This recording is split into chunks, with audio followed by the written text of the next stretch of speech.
Perhaps you've never heard of a non-recourse loan. You wouldn't be alone, but the gist is, it's a loan you don't have to pay back if things go south. We dive deeper into this and why we don't do many of them. Me. Is this how we're starting now? This is is like yeah. the start? Is it We just a little tune? Yeah, we just need to clear the pipe. So Liz, I get a lot of questions about recourse versus non-recourse loans. I know a lot of loans that we do are recourse, but could you talk a little bit about non-recourse loans and what they're used for? Do they exist? Are they worth it? Let's talk about recourse in general. So Okay. what does that mean? So full recourse, which is, again, what most of our loans are structured as, means that you are personally guaranteeing this loan. That means that when push comes to shove and you unfortunately default on this loan, they're coming for it. They're going to make sure that they get paid one way or another. And so with that, it makes sense. I mean, most of our loans don't have any income validation. So, of course, again, push came to shove, they're going to want to make sure that they get their compensation back. Non-recourse is loosey-goosey. I mean, there's no follow-through. There's no personal follow-through. Heaven forbid you were to not be able to make the payments on the property. And so with that risk, you can understand where most of our lenders are not taking off that bite. But we have great news. We were at a conference this past October, November, and a ton of people were asking about it. And the reason for that is a lot of people are now currently buying properties in self-directed IRAs. So in that scenario, you can only close in a self-direct or in a non-recourse loan, since there's no one to personally guarantee when we're talking about an individual retirement account. And so with that, I'm excited to say in the DSCR space, we have somebody. Great news. Finally, I can say that I called and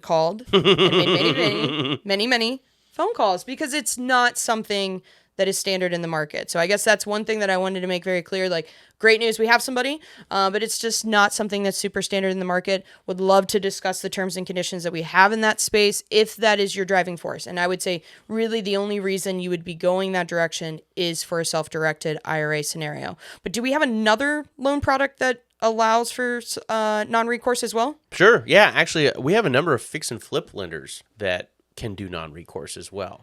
So if you're buying something and you're fixing it up inside of an IRA, or even outside of an IRA, there are a number of, not a number, I would say there are a few fix and flip lenders that will lend at a non-recourse. I don't think they promote it, though. They don't. So we know it because we're the broker and we're here to support you in understanding the differences from one lender to the next. And that's honestly, I would say that one of the larger values of what a broker brings is the fact that, like, great, we have 3 lending solutions here. This is the pluses and minuses of each of them. And one of them could be the fact that it's non-recourse. I question, though, what are you going for with non-recourse? why are we chasing non-recourse? Yeah. I guess I sit there and maybe there's a bigger story out there. Again, the self-directed IRA, totally get it. Makes sense. Outside of that, I do get, I don't know, once a month maybe, someone that's like, I only want non-recourse loans. I couldn't possibly have this come through me. And I'm like, what are you trying to do here, buddy? Yeah. You're making me a little nervous. And so I just question, like, why are we striving for that? Because the terms are worse,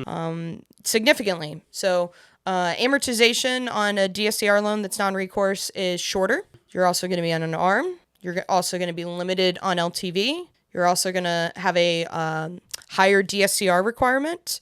Now, all of that could still make the deal work. So I don't want to downplay that to the extent of saying that this still couldn't make sense for you. So in the self-directed IRA, I think this is a incredible solution for those individuals. But outside of that, why pay more unnecessarily? And let's be clear. I think even with the recourse loans, you're closing in the name of an LLC. Yep. Many times it's not going to report to credit. Sometimes it does. It ultimately, the people that back these DSCR loans are hedge funds, and they are packaging these loans up. They're selling them on the secondary market, the notes, and then the servicing is usually passed off to a third-party servicer like Shell Point or Fay Servicing. Yep. You might have seen some of these before.